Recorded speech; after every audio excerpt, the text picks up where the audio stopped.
My name is Soraya. I am from the Netherlands and I currently work within the realms of international law and human rights. I have two questions, and my first question is, what would you advise someone raised in a mixed Muslim and Catholic family who is struggling with their religious identity? Sister, please may I know your name? I did not hear your name clearly. My name is Soraya. Soraya. So you're a Muslim. On my father's side, yes. So sister, as she asked a question, she is raised in a mixed environment. But I believe that her father was a Muslim. Yes. And your mother was a Christian. Yes. And Catholic. And she's struggling for the identity. And how and what can I advise on this part? Okay. Sister, I would advise you to do a comparative study between Islam and Christianity. And once you do comparative study between both the religions, you choose the one which is better. Okay. You have to choose the religion which is better. And I've got a talk in Jakarta on the topic similarities between Islam and Christianity. It's going to be on the 18th of July in Jakarta. If time permits you, you can travel there. If not, you can go to the YouTube and see my video cassettes on similarities between Islam and Christianity. Now, you are in a position where your father is a Muslim and your mother is a Catholic. Yes. You did not tell me whether your father was a practicing Muslim or a non-practicing Muslim. He was practicing? He was practicing. Yes. So now he's no longer alive, or? No, he still is. Oh, he was practicing, but now he's no longer practicing. Yeah, I think so. Yes. Correct. So that, and is your mother a practicing Catholic? Yes. MashaAllah. So that shows the difference. So if your mother is a practicing Catholic, of course you may have learned more about Catholicism from your mother than Islam from your father, correct? Incorrect. I lived with my father for the majority of my life. So he taught me actually very much about the Islam. MashaAllah, MashaAllah. So when you learned about Islam from your father and maybe a little bit from your mother, did you do a comparative study between the two? I did. And which did you like better? My father's. MashaAllah, you like the religion of your father. Sister, one thing is very clear, that if you are a Muslim, you don't have to at all speak ill about Jesus Christ, peace be upon him. As I mentioned earlier, when the brother asked me, Islam is the only non-Christian faith which makes an article of faith to believe in Jesus Christ, peace be upon him. Yeah. Sister, first I'd like to know that do you call yourself a Muslim or a Christian or a mixed? I explain my background because I feel if I confirm with either one, I fail. Oh, if you confirm with either one, you fail. So my analysis would be, sister, that you don't truly know either one of them. Okay. If you truly knew either one of them, you'd confirm one at least. Okay. I mean, that's my analysis. I may be wrong. So I don't want to hurt your feelings, sister. No, it's okay. But that's my analysis. That if you really truly knew any one of the two well, you'd confirm one. Now coming back to you, let me help you.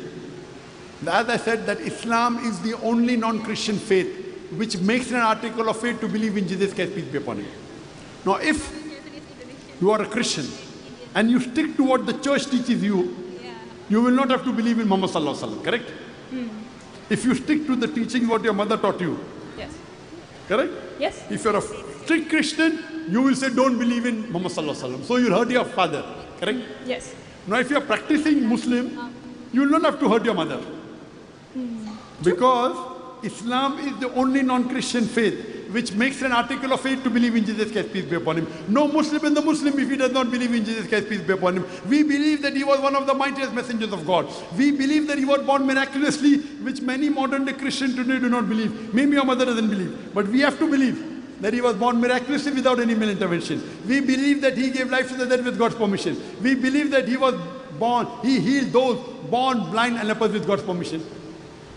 We in the Quran, in fact, give more respect to Jesus Christ, peace be upon him, than what the Christians give in the Bible.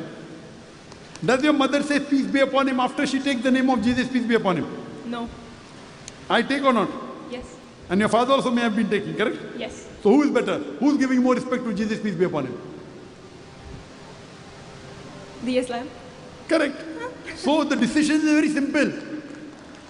That if you become a Muslim, you have to believe in Jesus Christ. Do you know today there are tens of millions of Christians who do not believe in Jesus Christ, peace be upon him. Do you know that?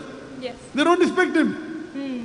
You cannot find a single Muslim. If a Muslim says he doesn't respect Jesus, peace be upon him, he'll be thrown out of the fold of Islam. Do you know that? However much lunatic he is, he cannot disrespect Jesus, peace be upon him. We have to say peace be upon him after taking his name. Maybe a layman may not say he'll be forgiven. But I, as a student of knowledge, I have to respect him. Yes. So, only on superficially understanding, Islam, if you encompass Islam, you are encompassing Christianity also. Now, the Muslim and the Christians are going together, but there is parting of ways. The parting of ways is that most of the Christians believe that Jesus Christ, peace be upon him, claimed divinity. Most of the Christians believe that Jesus Christ, peace be upon him, was God and he was Son of God. Which we Muslims disagree. And as a student of comparative religion, I challenge any Christian to point out a single unequivocal statement from anywhere in the Bible where Jesus Christ, peace be upon him, himself says that I am God, or where he says worship me. If any Christian can point out a single unequivocal statement, a single unambiguous statement from anywhere in the Bible where Jesus Christ, peace be upon him, himself says that I am God, or where he says worship me, I, Dr. Zakir Naik, am ready to accept Christianity now. In fact, if you read the Bible, Jesus Christ, peace be upon him, said, my Father is greater than I, in Gospel of John chapter number 14, verse number 28. He further said in the Gospel of John chapter 10, verse number 29, my Father is greater than all. It's mentioned in the Gospel of Matthew chapter number 12, verse number 28, I with the Spirit of God, I cast out devils. In the Gospel of Luke chapter number 11, verse number 20, Jesus Christ, peace be upon him, says, I with the finger of God cast out devil. It's mentioned in the Gospel of John chapter number 5, verse number 30, I can of my own self do nothing. As I hear, I judge, and my judgment is just. For I seek not my will, but the will of my Father. Anyone who says, I seek not my will, but the will of Almighty God is a Muslim.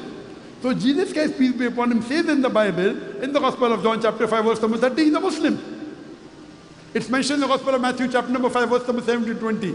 Jesus Christ, peace be upon him, says, think not that I have come to destroy the law of the prophets. I have come not to destroy, but to fulfill. For whosoever shall break one of the least commandments and teach men to do so shall be called least in the kingdom of heaven. And whosoever shall keep the commandments and teach men to do so will be called great in the kingdom of heaven. Unless your righteousness exceeds the righteousness of the scribes and the Pharisees, in no way shall you enter the kingdom of heaven. This is verbatim from the King James Version. I'm speaking from my mind. From the King James Version. This is what Jesus Christ, peace be upon him, spoke. It's in red letter. It's mentioned in the Gospel of John chapter number 14, verse 24. Jesus Christ, peace be upon him, says that the words that you hear are not mine, but my Father who has sent me. It's mentioned in the Gospel of John chapter number 17, verse number 3, that Jesus Christ, believe in the words I have sent, and Jesus Christ whom thou hast sent. It's clearly mentioned in the book of Acts chapter number 2, verse number 21, that ye men of Nazareth, listen to this. Ye men of Israel, listen to this. Jesus of Nazareth, a man approved by God amongst you by wonders and miracles which God did by him, and you are witness to it. A man approved by God amongst you.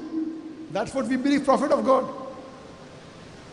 Wonders and miracles which God did by him, and you are witness to it. So if you read, if you accept Islam, you have to love and respect Jesus Christ, peace be upon him. And there are so many things. If you say Christian means a person who follows the teachings of Jesus Christ, peace be upon him, I, Dr. Zakir Naik, say a practicing Christian is much better, a Muslim is more Christian than the Christians themselves. If you read the Bible, it's mentioned in the Bible, in the book of Proverbs, chapter number 20, verse number 1, wine is a mocker. In the book of Ephesians, chapter 15, verse number 8, do not be drunk with wine. Majority of the Christian Muslims, we don't have wine. But majority of the Christians have alcohol. So who's following the Bible, the Muslims or the Christians? Do you know Jesus Christ, he was circumcised on the 8th day? Most of the Christians are not circumcised, but all the Muslims are circumcised. So who's following Jesus Christ, the Muslims or the Christians? It's mentioned in the book of Leviticus, chapter number 11, verse number 7. In the book of Deuteronomy, chapter number 14, verse number 8. In the book of Isaiah, chapter number 60, verse number 2. Do not have pork. But most of the Christians have pork. Muslims don't have pork. So if Christian means a person who following the teachings of Christ, we Muslims are more Christian than the Christians themselves. So if you follow Islam, and if you follow the teachings of Islam, your mother may get offended because she's ignorant. Because she's ignorant. But if she has knowledge, so you have to go and tell your mother, you know, I went to a lecture of a joker-looking person, you know, Dr. Zakir Naik, wearing a cap, a suit and a tie. He was saying all these things. Mother, do you have alcohol? The Bible says don't have alcohol. Mother, do you have pork? Bible says don't have pork. You know, it's mentioned in the book of Deuteronomy, chapter number 22, verse number 5. Woman shall not wear clothes that will pertain to a man. Man should not wear clothes that will pertain to a woman. Anyone who does that is doing a sin. It's mentioned in the 1 Timothy chapter number 2, verse number 9. The woman should be dressed up with shamefacedness and sobriety. They should be dressed up with shamefacedness and sobriety. They should not wear costly hair of array and gold and pearl. Sister, have you seen the photograph of Mother Mary? Have you seen the photograph of Mother Mary? Yes. Is the head covered or not? No. Yes. Yes. So is Mother Mary more like a Muslim? Or your mother is more like a Muslim? Mary. Huh? Mary, correct. And you know there's a full chapter in the Quran by the name of Maryam. And the Quran calls Maryam as is mentioned in Surah Imran chapter 3, verse number 42. وَإِذْ قَالَ الْمَلَائِكَةُ يَا مَرْيَمُ إِنَّ اللَّهَ اصْطَفَاكِ وَطَهَّرَكِ وَاصْطَفَاكِ نِسَاءَ الْعَالَمِينَ, that Allah has chosen thee and purified thee and chosen thee above the women of all nations. Quran calls Mother Mary as the woman above all nations. Is such a tribute given to Mother Mary in the Bible? Nope. No. So who's respecting Mother Mary more? Bible or the Quran? Quran. So who should you follow, Bible or the Quran? Quran. So why aren't you following the Quran? I'm telling you, at least follow those verses which, see, I'll give you a solution, sister, okay? Solution. Very good solution which no one can object. Go to your mother and father and tell, okay, I will follow that which is common. What is different we'll discuss tomorrow, correct? Yes. Let us follow what is common. Bible says don't have pork. Quran says don't have pork. Let's not have pork. Bible says don't have alcohol. Quran says don't have alcohol. Let's not have alcohol. Correct? Correct. So at least come. Bible says cover your head. Quran says cover your head. Bible says in the 1 Corinthians chapter number 11 verse 5 to 6, the woman that prayeth with the head covered, she dishonors the head. Her head should be shaved off. 1 Corinthians chapter number 11 verse number 5 to 6. The woman that pray with the head uncovered, she dishonors her head. Her head should be shaved. There is no such verse in the Quran. Huh? So Bible is more strict than the Quran, that you have to cover your head. Even Quran says cover your head. Surah Nur, chapter number 24, verse number 31. Say to the believing woman, lower her gaze and guard her modesty, and draw the head cover over the bosom. So sister, why don't you follow both at least? You have no chance to escape now, correct? Correct. You have to do hijab. From when? In due time. The Bible is saying, Quran is saying due time, you should say now. Or today. Maybe we'll have to purchase one. How can you say due time? I'm giving you reference. From today you have to cover your head. You don't have to have alcohol. You don't have to have pork. You have to pray. I told in the lecture, correct? Yes. I told in the lecture that in sujood, it's mentioned in the Gospel of in the book of Genesis, chapter number 17, verse number 3. Abraham fell upon his face and prayed to God. It's mentioned in the book of Numbers, chapter number 20, verse number 6. Moses and Aaron fell upon their face.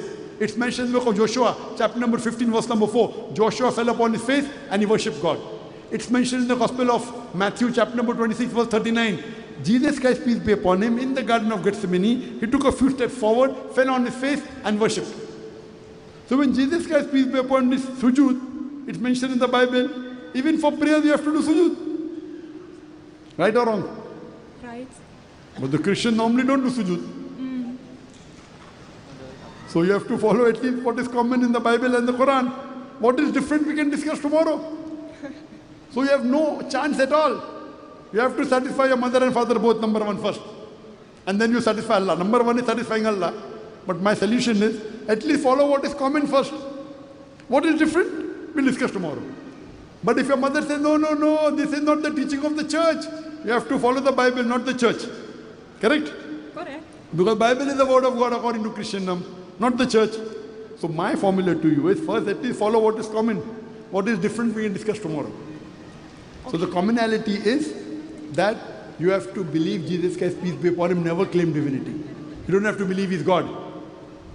And then you have to try and, Jesus Christ, peace be upon him, said in the Gospel of John, chapter number 16, verse number 11 to 14, I have many things to say unto you, but ye cannot bear them now. For he, when the Spirit of truth shall come, he shall guide you unto all truth. He's talking about Prophet Muhammad Sallallahu Alaihi Wasallam. If you have time, day after tomorrow, I'm going to give a talk in Malang on the topic of Muhammad Sallallahu Alaihi Wasallam in the various world religious scripture. So if you follow this, you'll also have to believe in Muhammad Sallallahu Alaihi Wasallam. You have no choice. So I hope, inshallah, sister, very soon you will be a practicing Muslim and a practicing Christian. Because if you're a practicing Muslim, and if Christian means following the teachings of Jesus Christ, peace be upon him, then if you follow the Quran and the teachings of the Prophet, you will be a better practicing Muslim than what the Christians are. Hope that answers the question, sister. Okay, thank you so much. Sister, since you said you come from a mixed background, and now that you heard my short answer, do you believe that there is one God? Yes. Do you believe that Prophet Muhammad is a messenger of God? Yes. Though you are coming from a mixed background, so would you like to say the Shahada? No. Because I have an additional question, but because I'm very curious. Okay, you can ask the next question, sister. I'm here. Okay. I'm here. First, we'll finish the questions of the non-Muslims. Okay. You can ask as many questions as you want, as long as there's no other non-Muslim. Okay. You can ask, sister, no problem. Okay, so my second question is... Ask those questions that will convince you to say the Shahada, correct? Yes, sister, most welcome. Okay. In Islam, if a Muslim engaged in human rights work advocating for communities whose lifestyles or beliefs are considered sinful, what are the boundaries between fulfilling professional duties, upholding justice, and avoiding sin? Sisters asked a very good question. That if someone who's fighting for the human rights, and while fighting for human rights, he's fighting for the rights of the non-Muslims, and the rights of non-Muslims, that is haram in Islam. So can she fight for her? Correct? Very good question. Number one, there is nothing which is haram in Islam which is good for any other human being. Everything what is haram in Islam is not good for the human being. It may be a misconception, sister, that you're fighting for example, a person wants to have alcohol. Okay, I want to have alcohol. You want to go, okay, human rights, let him have alcohol. Won't let him have alcohol. I'm a medical doctor. If he continues having alcohol, he will die. Correct? So it's a misconception. Whatever Islam has said haram is actually bad for the human being. You may not know the logical reason, you may not know the scientific reason, you may not have a medical background, correct? Point out one thing in Islam which is haram and is good for humanity. Not only one system. You cannot point out a single thing in Islam which is made haram and is good for humanity. You understand, sister? I understand what you're saying. So your question is a hypothetical question. Yes, what can you tell that if a person is a Christian, he is worshipping Jesus Christ, can I go and help him? Of course you can. If he's poor, can you give charity? Of course you can. It's not against Islam. Islam never says don't help non-Muslim. You can give charity, why not?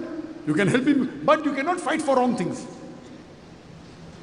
If he is hungry, you can give him food. You can help him.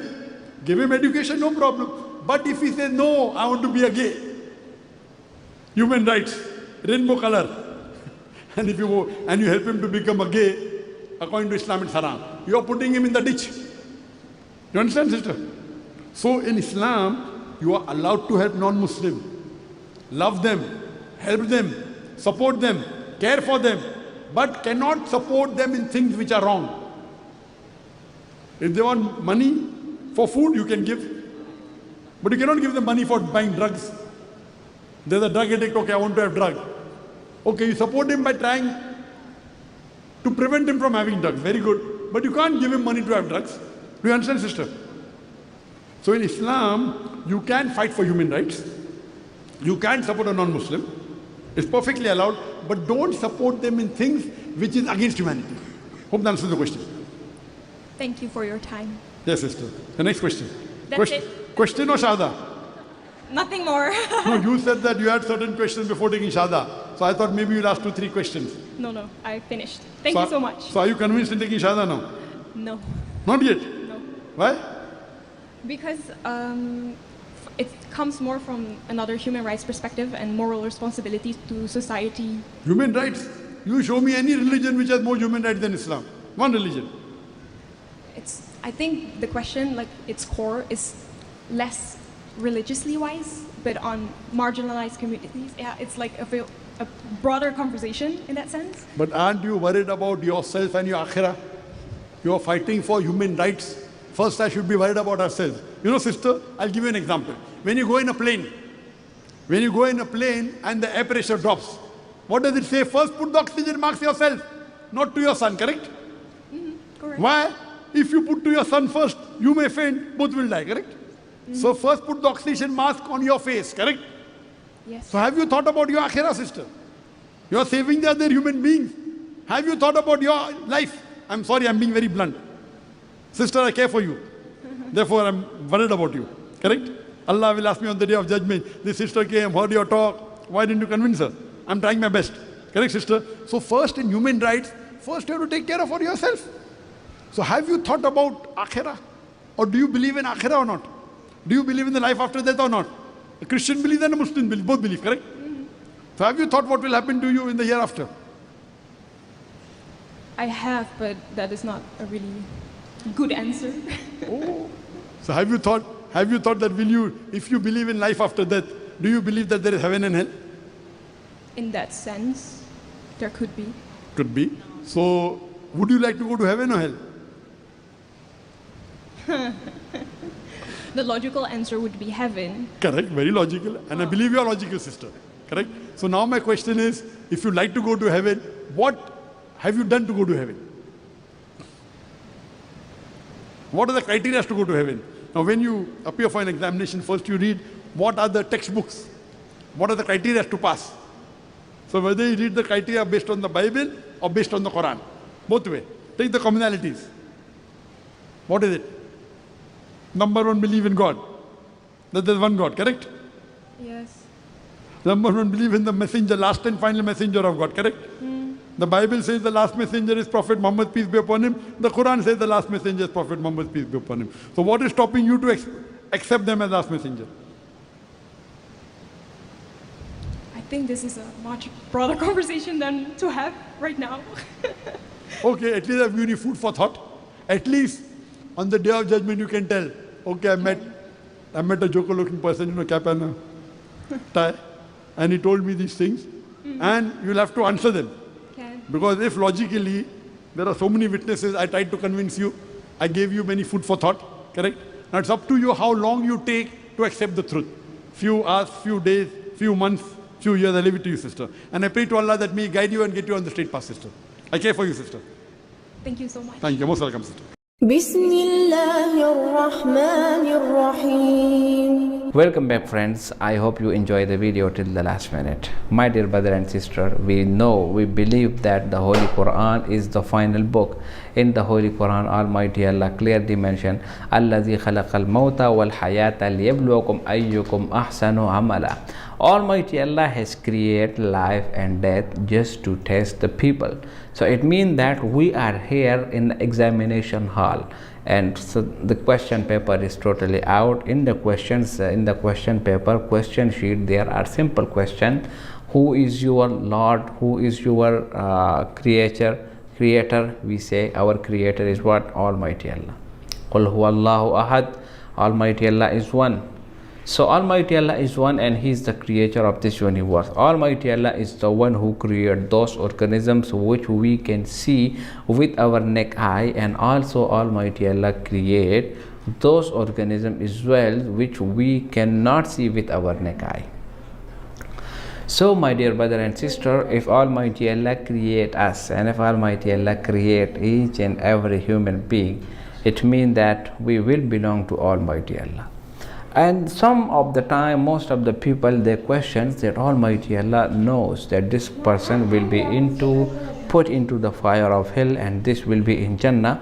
Why he takes so much time? So the answer is, the example of this is like when you are a teacher in a school and you know that this is the teacher, this person is like a genius, this is extra genius, this one is flop, and this will be fail. Let's suppose without taking examination, if he given the results, so what everyone will be objection that you did not take test and you said that I am fail. So similarly, if Almighty Allah is being given us the time, if Almighty Allah has taken the test, so it means that He give us one chance, and this is Almighty Allah has given us the free hand. So Almighty Allah is watching to see you that whether we are doing good or we are doing bad. That's why Almighty Allah clearly mentioned in the Holy Quran, Ud'u ila sabili rabbika bil hikmati wal maw'izatil hasana. We have to invite the people to the way of Almighty Allah with a very polite way and with a plan that even that they did not accomplish and they enter into the light of Islam. So Islam is the only religion of peace, and Islam is the only religion which talk about the peace.